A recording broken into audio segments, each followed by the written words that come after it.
ICE agents keep shooting themselves during firearms drills. This was sent to me by my anonymous source. That's way too funny. It is. It is. So several ICE agents accidentally shot themselves during routine training exercises last year. 3 of them discharged their firearms within a 2-day span in March. You said discharge. Yes, I did say discharge. I saw a clip. Okay. I forget where I saw it, but I wanted to pull the audio to add to my soundboard. That is more difficult to add to now that I'm not using the Go XLR. But like it's a Christian cartoon of some kind, and when Jesus shows up,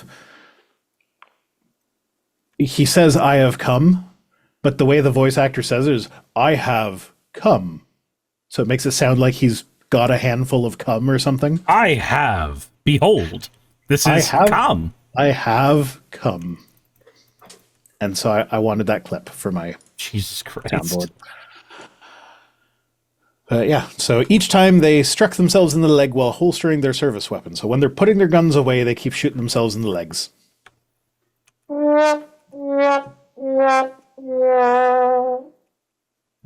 Jesus fucking Christ. The saddest part about this, though, is that all of the agents survived and were treated and released. Fucking hell. It's the most depressing sentence that I've seen. And then in a separate event, an ICE instructor accidentally discharged a newly issued taser. No injuries were reported for that one, but... Is that also a depressing sentence for you? Yeah. I would like... ICE agents getting hurt is objectively funny. Oh, whoa. Yeah. There's a safety on guns for a reason. You think ICE officers know what a safety is? No, probably not. The cum dealer hat. The cum dealer? The cum dealer. The cum dealer. Who is the cum dealer? Apparently you. Okay. Does it always have to be mine? Probably. Because I'm not opposed, but I may need some help. Yeah, it's probably yours. Let's be honest. I'll start saving it in jars. Oh, God, there are people that actually do that. There are people who actually do that. They are... I don't know why. I don't want to know why. But, like, ugh. They are strange. They are weird people. And we should make fun of them. Sean Helfin says, I really wanted a casualty from being tasered to death.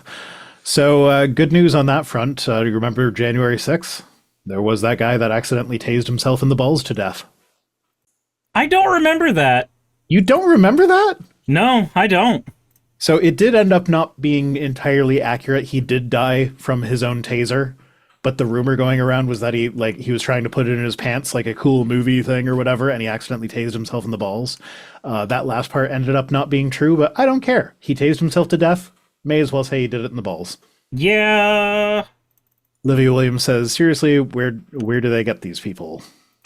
Well, they just get desperate people that need money and are cruel. And it's the same people being flown to different parts of the country. So like there's not as many of them as they would like us to think.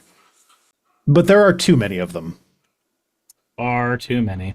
That's kind of the biggest issue you get though with this kind of shit.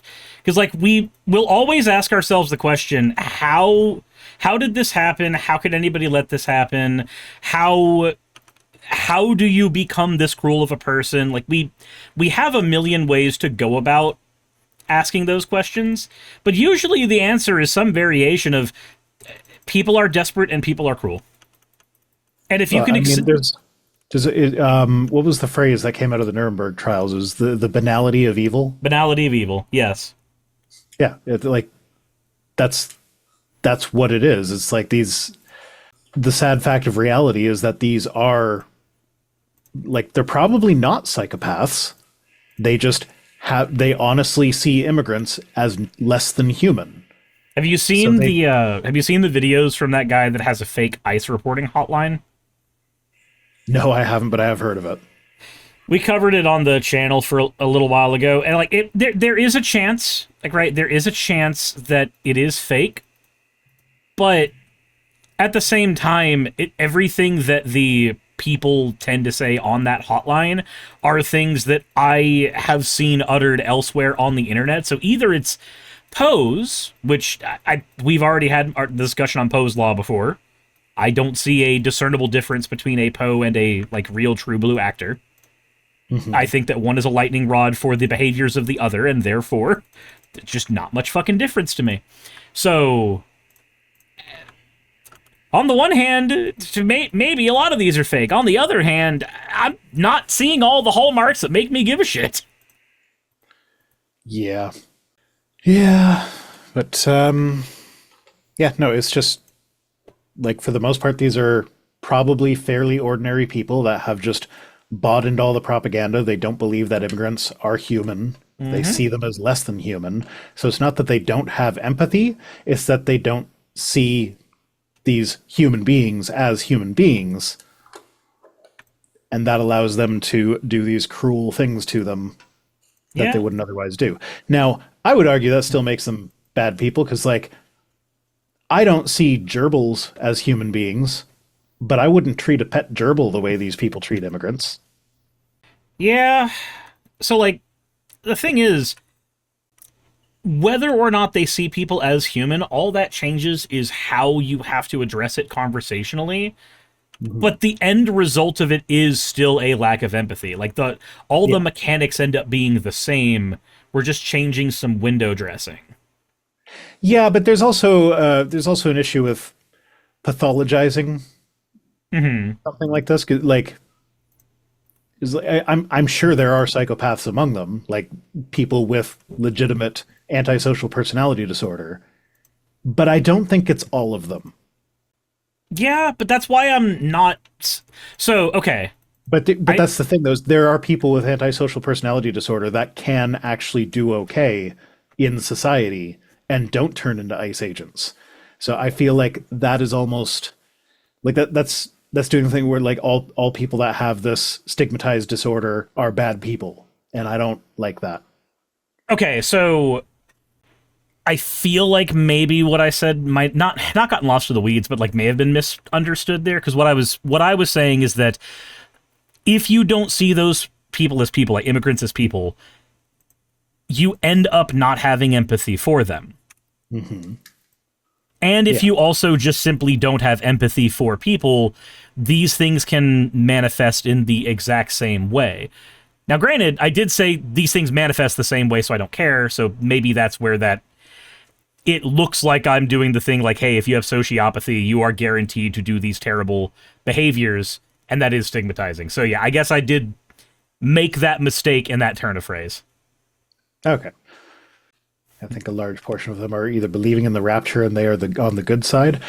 I have my doubts as to how many of these guys are actually, like, Christian. Like, I don't know. I have a hard time wrapping my head around the whole Christian nationalist thing. Because, like, even thinking back to when I was a Christian and was right wing, I don't think I would have fallen for Trump, even then.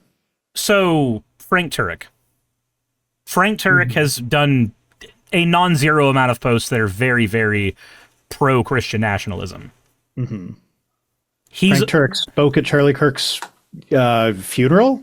Yeah. Would we call that a funeral? Whatever that was? That lots of... Did you... Okay, so you didn't see the State of the Union, but there was a moment where Charlie Kirk was brought up in the State of the Union, and Erica Kirk, like, it was the right on cue, the immediate right on cue waterworks. I saw the clip of her starting to cry. Someone would replace Trump's words with obnoxious music, though, which I feel like obnoxious music is more pleasant than Trump. Yeah, So I didn't know the context, but now that you have said that, I know what you're talking about. Yeah, it was a thing. It was an experience. Yeah. Yeah, no, I don't see the point in watching the State of the Union. It's just... So not only was it boring, and it was, but there's some other things that came with it. that I think I actually want to discuss.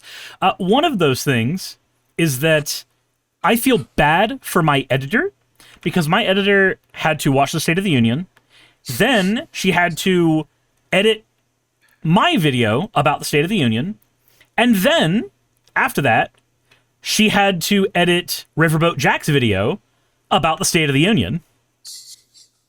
So she saw the State of the Union close to 3 times. Yeah, at least I can say my audience only had to watch it twice, technically, because, like, I rated Dead Domain right afterwards, and Dead Domain was also watching the State of the Union. So there was an amount of State of the Union they had to watch because of me and Dead Domain, and that was about it. Yeah. I don't know. I feel like I know there were about 50 Democrats from the House and Senate that boycotted it. I feel like they could. I feel like it would be better for them if they all boycotted it. Like, I don't understand this lackluster mainstream Democratic obsession with, like, oh, this is how we've always done it, so we must do it this way, even though we're falling into fascism. Yeah, and by falling into, I mean we are firmly there. It's decorum is what it is. Like the Chuck Schumer version. Was it Schumer or Jeffries that was like, okay, well, we're there. We're not going to make a scene. I want everybody to be silently defiant. The silent defiance shit is weak. Just don't fucking be there. Yeah, like if like because like, that gave Trump the line where he was able to be like, hey, everybody clap if you support Americans more than illegal immigrants. Yeah, that was... Oh, the Democrats aren't clapping. Look at it. If they weren't there, he wouldn't have been able to do that. Yeah. Like, yeah, there's some nuance that goes along with that. But I don't want to be forced to clap for anything coming out of that man's mouth, even if it does something that I agree with. So I'm just not going to go. I don't see what's so hard about that. Like, they're both doing nothing, but one is doing nothing in a way that's easier and more impactful. Yeah, by simply not showing up. Not the one that they did. By simply not showing up, you're not.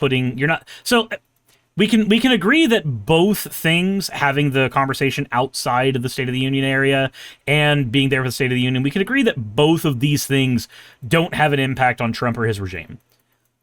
But in terms of which one symbolically shows that you have a modicum of power, the one where you're not walking into the State of the Union area is better, because the other one is just, let's sit here and ritualistically get our asses handed to us. And I feel like there's an amount of being a Democrat right now, which kind of implies that you are just going to like ritualistically take it on the chin, and that will somehow make things better. Like that makes you the more moral person or some shit. I don't know what the thought process is behind it, but we see it a lot. Yeah, and it's frustrating. Because like that's the thing right now. Like, this whole Trump thing, like, this isn't a right and left issue. So in the United States right now, what I do not see a party that's on the right and a party that's on the left.